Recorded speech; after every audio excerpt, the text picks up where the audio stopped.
ये कहानी है प्रशिया के राजा फ्रेडरिक विलियम प्रथम की, जिन्हें लोग सोल्जर किंग के नाम से जानते हैं। लेकिन उनकी सबसे अनोखी पहचान थी लंबे कद के सैनिकों के प्रति उनका जुनून। राजा को 6 फीट 2 इंच या उससे भी ज्यादा लंबे सैनिक बेहद पसंद थे। उन्होंने ऐसे ही लोगों की एक खास सेना बनाई जिसे दुनिया ने जाना पॉट्सडैम जाइंट्स के नाम से। ये सैनिक सिर्फ लंबाई के कारण चुने जाते थे, न कि बहादुरी के लिए। राजा की दीवानगी इस हद तक थी कि वे इन लंबे लोगों को पाने के लिए उन्हें पैसे देकर खरीदते, दूसरे देशों से सौदे करते, यहाँ तक कि किडनैप भी करवा लेते।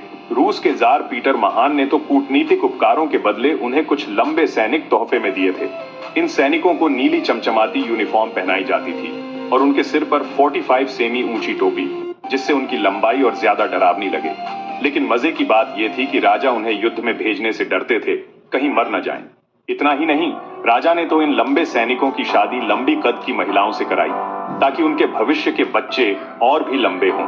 यह इतिहास का सबसे पुराना ह्यूमन सेलेक्टिव ब्रीडिंग प्रयोग माना जाता है, जिसे बाद में चार्ल्स डार्विन ने भी अपनी किताब द डिसेंट ऑफ मैन में उल्लेख किया।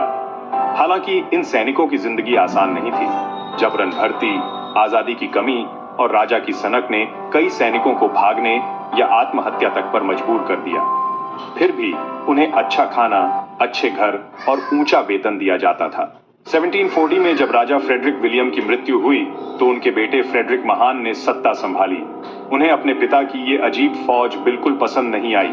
उन्होंने धीरे धीरे इस रेजिमेंट को खत्म कर दिया और अंततः 1806 में नेपोलियन के हाथों प्रशिया की हार के बाद ये लंबे सैनिकों की फौज इतिहास का हिस्सा बन गई। आज भी पॉट्सडैम जाइंट्स की कहानी हमें यह सिखाती है कि कभी-कभी राजा की निजी सनक इतिहास में बेहद अनोखे मोड़ ला सकती है, और फौज का इस्तेमाल सिर्फ युद्ध के लिए नहीं, राजा की आंखों की शान बनने के लिए भी किया जा सकता है।